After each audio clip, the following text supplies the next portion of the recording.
আমার মেয়ে আমার কাছে থাকবে।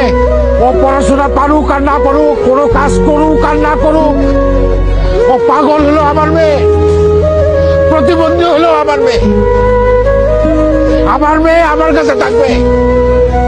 আর ও কারো বুঝা না। আমার মেয়েরে আমি অনেক কষ্টে মানুষ করছি, অনেক আদর দিয়ে মানুষ করছি। আমার ফুলের মতো মাইয়ার গায়ে কোনোদিন একটা আসর লাগতে দেয় নাই। সেই মাইয়ারে তোরা গরম খুঁজতে দিয়ে সেকেন্ড সস। আর একটা মিনিট যদি থাকস, মায়ের সবগুলো কল্লা পালাই দেবো। ওই আমার দাও করে, আমার দাও দে তোরাই। আমার মাইয়ারা কি আমার মাথার বোঝা? আরে মাইয়ারা কোনোদিন বাপের বোঝা